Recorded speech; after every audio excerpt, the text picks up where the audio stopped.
to tell you guys about a special day that's coming up on December 6th.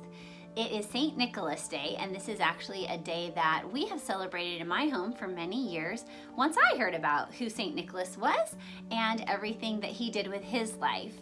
And it's a great way to celebrate this season and to give us a little history about a man who really lived, who loved the Lord and loved to serve and help those that were in need around him. He was born about 280 years after Jesus, so 280 AD, in a town called Myra. And Myra was a seaport town in the country of Turkey, current day Turkey. And Myra was actually a place that Paul would have visited on his missionary journey. And we know that because we can read about it in the book of Acts, chapter 27, verse 5. He was born into a wealthy family, Nicholas was, and they had prayed a long time to be able to have a child. So he was the only child they were ever able to have. But sadly, at the age of 9, his parents both died from a plague that came through the city. So he ended up being raised by his uncle, who was a Christian. Quite naturally, his uncle would have told him about Christ and raised him to understand and believe the Bible. What we know most about Nicholas's life is him as an adult. But there's one story I would like to share a part of with you that he is most known for in the legend of who he is. It wasn't long until Nicholas had heard of a father with 3 daughters. They were old enough to get married, but the father did not have enough money to find them good husbands. They had to pay something called a dowry to the man and his family in order to have their daughters be married back then. "What do I do?" cried the father. Left with no other choice, he made plans to send his daughters away to live. Nicholas heard about this poor father's trouble. How can I help him, he thought. Well, he had been left this fortune, this wealth from his parents. And rather than choosing to just use it on himself, he looked for ways to help those around him. Soon he had an idea. 3 nights in a row, while the town was fast asleep, young Nicholas climbed up the side of the man's house and threw a bag of gold into the daughter's room. Each night, when the bag of gold hit the floor, it made a terrible noise. Thunk, chink. Every night, this noise would wake up the father and his daughters, so on the 3rd night, the father stayed awake to meet this secret giver. As soon as the father heard the thunk, chink, he grabbed the mysterious person and discovered he was just a young man, Nicholas. "You cannot tell anyone what I have done for you," Nicholas pleaded quietly.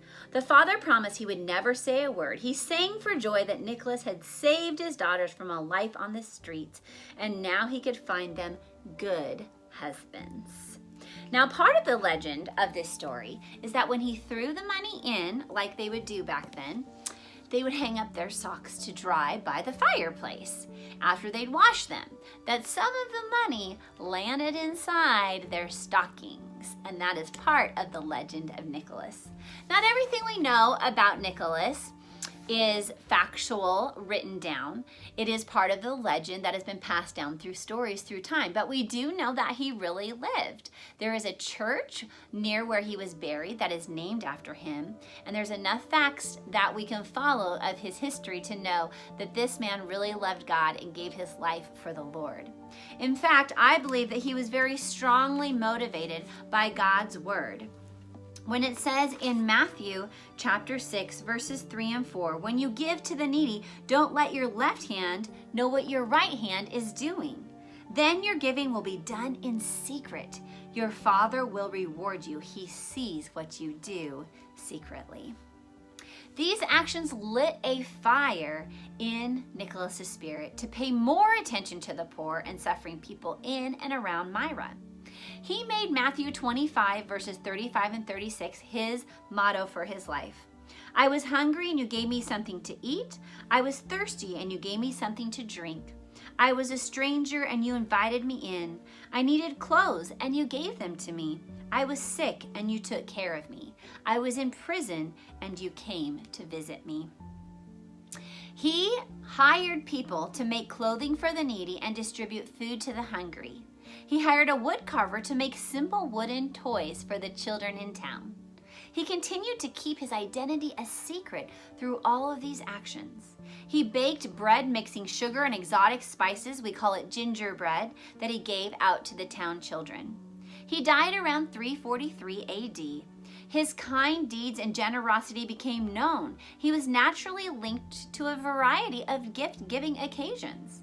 The day of his death, December 6th, began a celebration of St. Nicholas Day.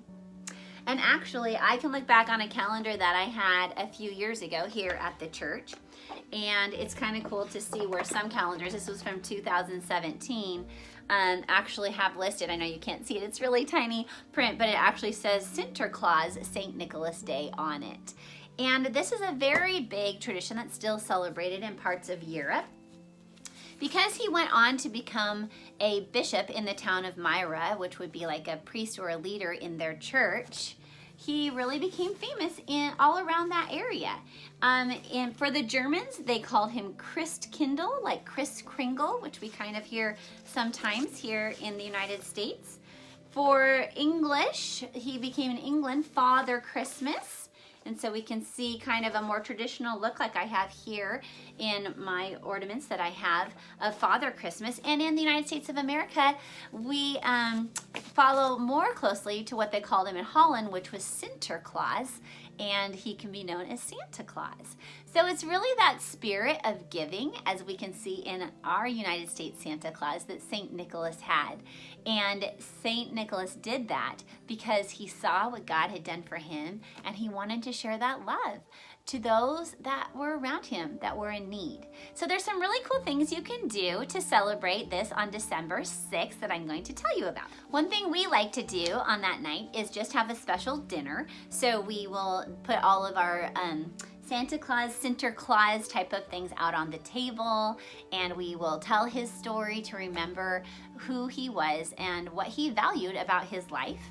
We also do our stockings on that day. And so some fun things we like to remember to put in our stockings to honor St. Nicholas is we'll put in those little bags of chocolate coins for the coins that he threw to help those girls that were in need from the story.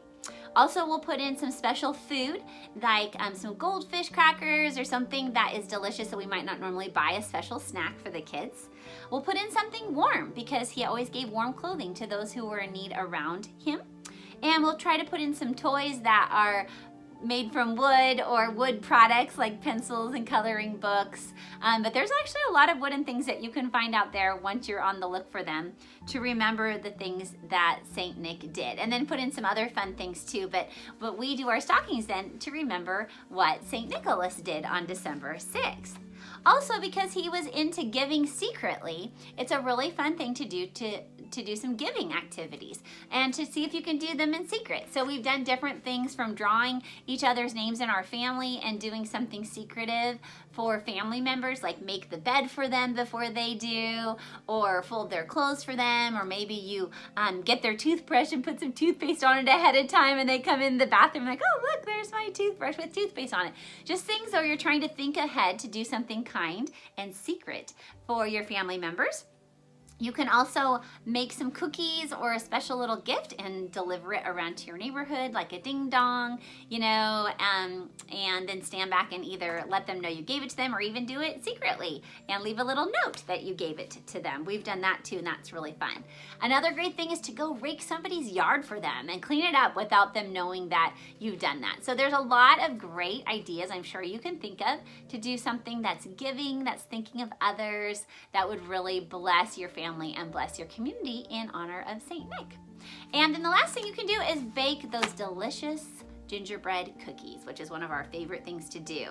So here's a picture of that.